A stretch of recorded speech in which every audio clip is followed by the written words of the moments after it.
Please, don't let me marry her." Those were the exact words of Derek Langston, tech billionaire, the groom, the flawless face of the most extravagant wedding of the year. At first, I thought he was joking, but his eyes said otherwise. While the bride smiled under the flash of 100 cameras, the groom, hidden just behind the velvet curtain, was trembling like a man about to be sentenced. I only have 30 minutes. No one in that opulent ballroom knew the wedding was a trap, and me? Just a +1 on the guest list. I held the key to their fate. Why would a man who has everything turn to me for help? The answer will change the way you see weddings forever. Before things spiral out of control, you need to hear this story. Start to finish. Hit subscribe, because you won't believe what happens next.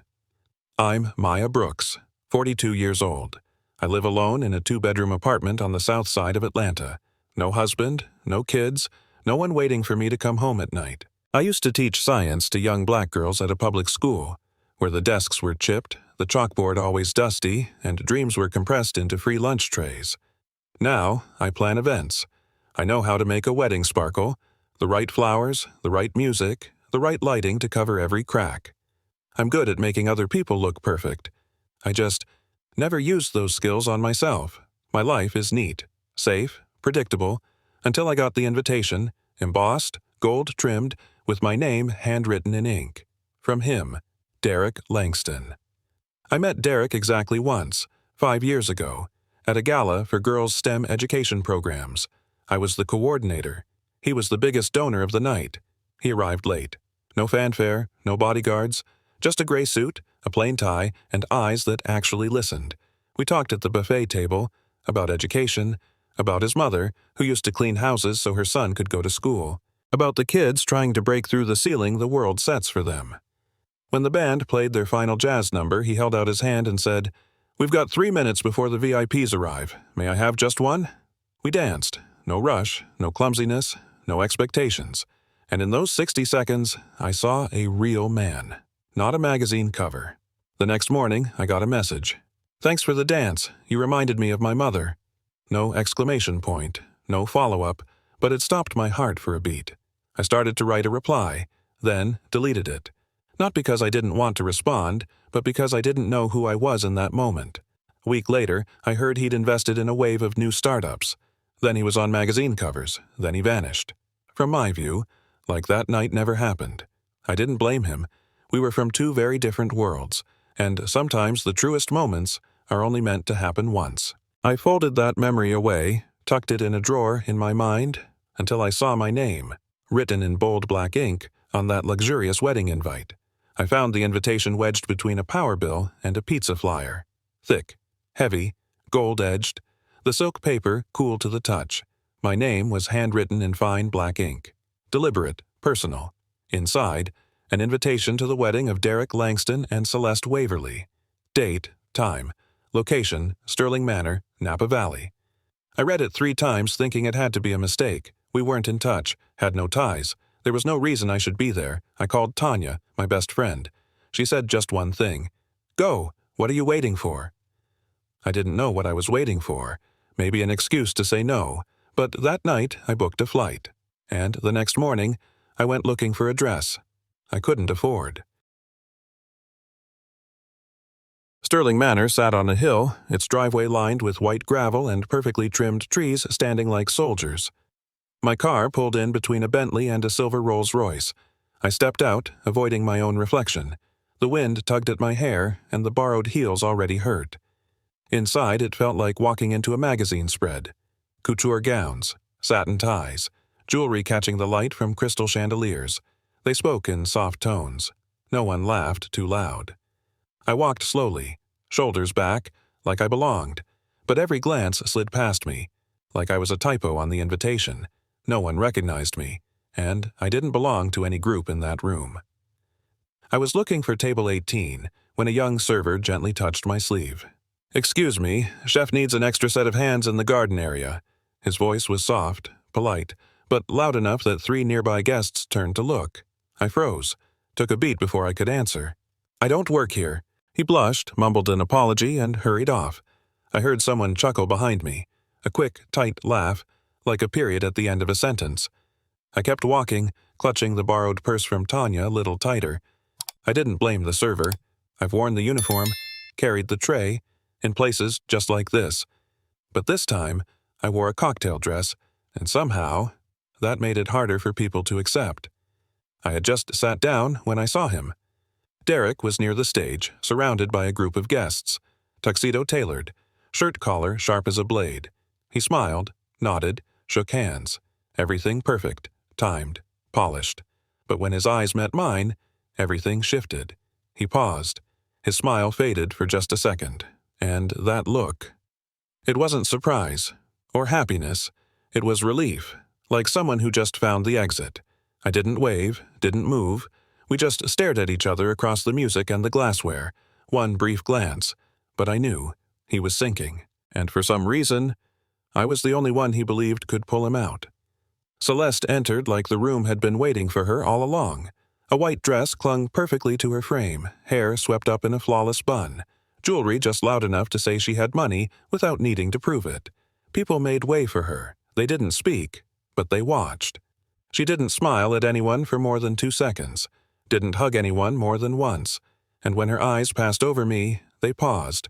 Half a second, enough to raise a single brow. It wasn't anger, it was assessment. Then she leaned toward the woman beside her and whispered something. Both of them laughed. Light, short, still looking at me. I didn't move, didn't react. I've seen women like Celeste before.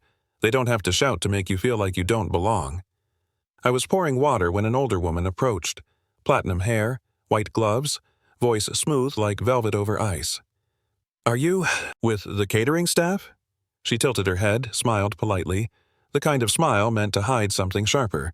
I said, "I'm a guest." She raised one brow, like I'd just told her a joke. "Oh, how unique. My daughter doesn't usually invite outsiders." Then she walked away, leaving behind the scent of expensive perfume and a thick, heavy silence.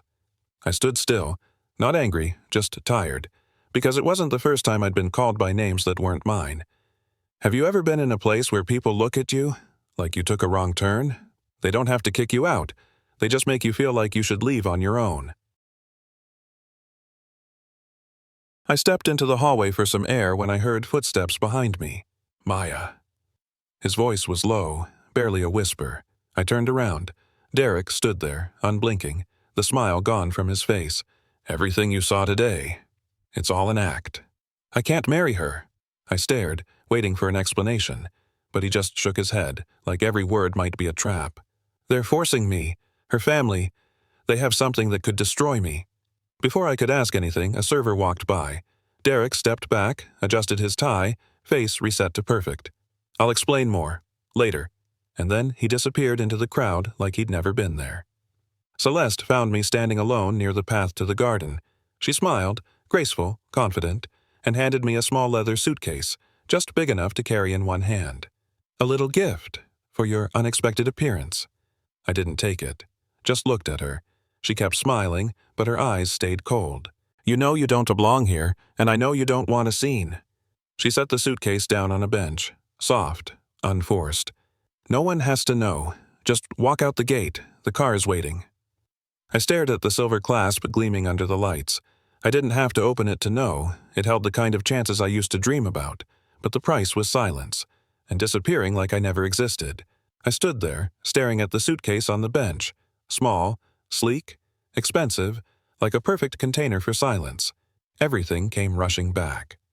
The first time I took my black students to a museum and got turned away at the gate for not wearing the proper uniform.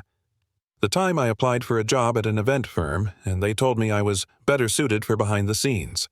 The time my mother stood in line for donated food, still wearing a freshly pressed blouse. I was used to being looked past, but this time, the look came with a price tag. I turned away, not wanting anyone to see my eyes go red. Not because I was weak, but because I was still trying to tell the difference between dignity and survival. I was just about to walk away when Derek reappeared. No greeting, no explanations, just a short, urgent sentence. "Just stall her. 15 minutes is all I need." I looked at him, didn't nod, didn't say no. He waited, clearly hoping, but afraid to ask. "They're watching me. If she suspects anything, the plan falls apart. You're the only person here she can't control." 15 minutes, a small window, but long enough to change everything. I said nothing, just looked at him. He held the silence for a second, then turned, like he couldn't bear to see my hesitation. The suitcase still sat there, quiet, and inside me, every possible choice was pounding louder than my own heartbeat.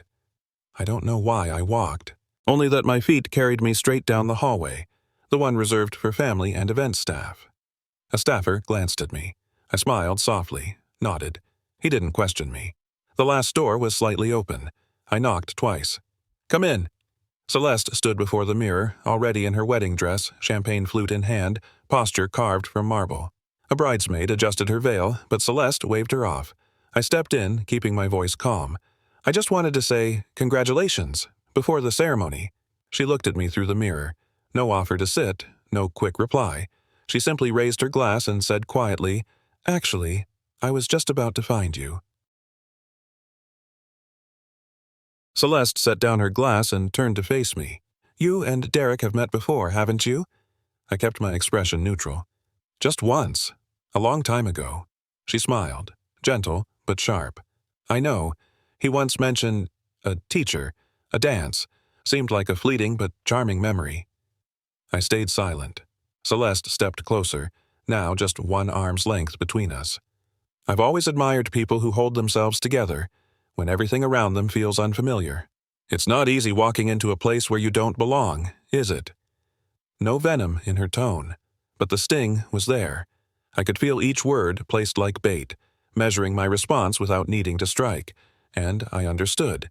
She wasn't here for congratulations. She was here to see what I was hiding. The door behind me opened. Celeste's mother stepped in. White gloves, silver hair, spine straight as steel. She didn't look at her daughter, only at me. "You're still here?" I thought Celeste had made herself clear. I didn't move, didn't answer. She took a step closer, voice steady, like reading from a rehearsed speech. "Derek is a smart man, kind, but soft. He has a bad habit, trusting things that don't belong where he is." I said nothing. "My son deserves better than you." She didn't need to yell, didn't need to insult me outright. One sentence like that, and the entire room went still. I clenched my fists, my nails pressing into sweaty palms. Not from pain, but because I was trying not to say something I'd regret. I didn't react right away, just looked her in the eye, then turned to Celeste, who stood silent, like she was watching a final dress rehearsal. I took a deep breath, stood tall. My voice was soft, but clear. "I don't have to belong here to do what's right." Neither of them replied, maybe because they didn't expect me to speak. I stepped slowly toward the door, eyes stinging, not from hurt, but because I had just drawn a hard line between me and them. "Do you know what you're getting yourself into?" Celeste asked, her voice floating like a breeze. I turned back. "I'm not sure, but I know one thing. I'm not the kind of person who walks away just because someone thinks I should. And this time, I was the one who left first, without needing permission." I returned to the main hall. Soft music still played, the lights still glowed. Everything was perfect, and far too quiet. I spotted the event coordinator by the cake table, clipboard in hand, eyes scanning the room. I walked over, lowered my voice just enough. "I think there's an issue with the main floral display at the entrance. Some of the bouquets look off. Guests are starting to talk." She frowned. Didn't ask questions. Professional. Trusted the tone, the dress, the delivery. "I'll check it now." She moved quickly, with 2 assistants in tow. Exactly what I needed. A clean opening near the back of the stage. I didn't look back. I just kept walking, knowing the countdown had begun, and there was no undoing what came next. I moved quickly between the rows of tables. A young waiter turned with a tray full of champagne. I didn't step aside. I bumped him, on purpose. The crash of glass echoed like a gunshot. Champagne sprayed across gowns. A scream burst out from the right. People stumbled backward. Shoes slipped. An older couple winced. A young guest dabbed her shoulder with a napkin. No one was hurt, but the chaos was just enough to pull every eye away from the stage.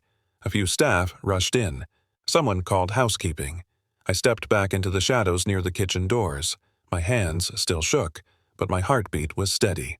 Sometimes, to save someone, you have to be the one to start the mess. If it were you, would you dare to knock over the whole banquet table because of a whisper? As the sound of breaking glass still shimmered in the air, Derek stepped back from the crowd.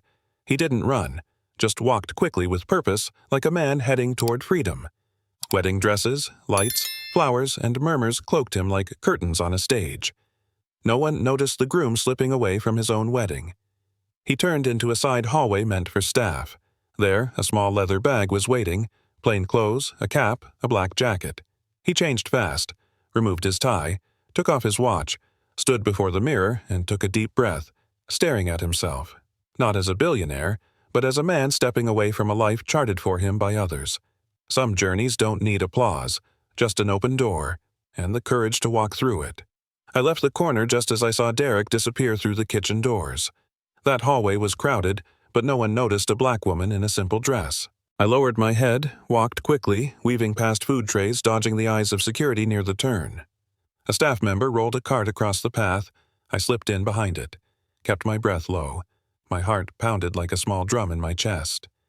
One guard approached, speaking into his radio. I stepped back, pretending to look for the restroom. He turned away. I slipped past. The back exit was just a few steps away. I caught a glimpse of Derek disappearing behind the hedges on the side lawn. I knew, if I was 1 minute too late, he'd be gone, and I'd have no reason left to stay. A black car waited near the side road, engine running. Derek was behind the wheel, the passenger door open. I said nothing as I slid into the seat beside him. We looked at each other for 1 second. No thank yous, no explanations. We pulled away from the estate. The glowing lights behind us grew smaller in the rearview mirror. No sirens. No one chasing. Just two people escaping a beautiful, fake celebration. The drive to the private airport was silent.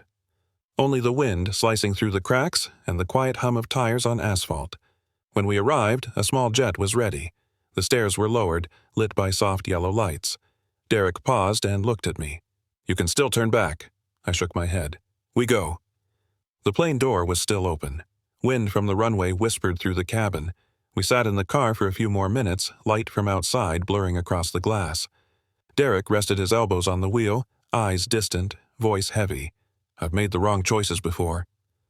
I tilted my head, listening, saying nothing. Choosing silence when I should have spoken, choosing compliance when I should have resisted. I let others write my story, because I thought that's how you keep everything safe. He turned toward me. For the first time, his gaze didn't flinch. But, today, I chose truth. And even if it cost me everything, at least I know I'm finally living honestly. I didn't smile, but something inside me loosened, like a knot finally untied in the center of my chest. I didn't speak after he finished. Just looked at his hand resting quietly on his leg, fingers slightly curled, as if waiting for something he didn't dare ask for. I reached out, gently, without hesitation, and took his hand. Not out of passion, not out of heat, but because I understood what it meant to pretend your whole life, to stand in a crowded room and still feel invisible, to know that telling the truth hurts, but lying to yourself hurts even more. He didn't squeeze my hand. Just let it rest there, a silent agreement. In the hush of the car, with wind rushing past us, two hands held each other. No sex, no romance, just truth, and the beginning of courage. The engine's hum was soft, like a final warning. The cabin door closed. The flight attendant nodded politely. Derek didn't look at anyone, just gave a small nod. I didn't smile, just fastened my seatbelt. As the wheels lifted off the ground, I closed my eyes for a moment. Not from fear, but because I had never flown like this before. No destination, no plan. When I opened them, the city below was shrinking. Buildings, streetlights, old neighborhoods fading like memory. I leaned my forehead against the window. Something inside cracked, lightly, like a layer of armor finally peeling off. For the first time in my life, I wasn't running away. I was flying. Freedom, not for anyone else, just for me. 6 months passed. No more airports, no more gowns, no more eyes judging from behind crystal glasses. Now, I sit in a small office by the sea, holding a cup of lukewarm tea, reviewing an assistance request from a young woman. Next to me is Derek, sleeves rolled up, plain shirt. No longer a magazine cover billionaire, just a man who chose to start over. We named the foundation Second Choice. Not because we were anyone's second pick, but because everyone deserves a second chance to choose what's right. We support people stuck in arranged marriages, silenced by pressure, fear, or status. But more importantly, we listen, because sometimes being truly heard is where freedom begins. I sit in the corner of a small cafe, the window looking out over a quiet street. A few trees shiver gently in the breeze. In front of me, a weathered leather notebook. I write down this story, piece by piece, not so anyone will believe it. Just to remind myself, it really happened. I start with the line he said that day at the lavish wedding, "Don't let me marry her." Each word I write, something inside softens. No more anger, no more regret. Just gratitude. That I didn't walk away when the moment came. That I kept moving, even when my legs shook. I look up, watching strangers pass by. No one recognizes me. No one needs to. Freedom. Sometimes it's just being able to sit still, rewrite your own story, and not have to ask permission. One morning, like any other, I came across an article on my phone.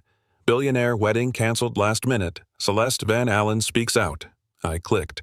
There she was, still flawless, still unreadable. She called that day a deeply maturing experience. 3 weeks later, another headline. Celeste engaged to European luxury hotel CEO. I chuckled. Not surprised, not bitter. Some people, they always know how to land on silk. They don't ask if love is real, just if it's practical, timely, and profitable. I turned off the screen, set the phone down, and thought only one thing. Maybe she chose right too, just her version of right. I looked straight into the lens. No hair touch-ups, no perfect lighting. Just a woman who once stood in a glittering room and still felt like she didn't belong. She handed me a suitcase full of money. He handed me a door, small, worn, and quiet. I had to choose. No one forced me. No one promised anything. It was just me, facing myself. Freedom isn't flying on a private jet. Freedom is not pretending you're okay just to make others comfortable. I take a deep breath and ask, what about you? Would you take the suitcase or the back door? Leave your answer in the comments. And if this story made you rethink anything in your own life, like, share, and subscribe. We've got a lot more real stories to tell together.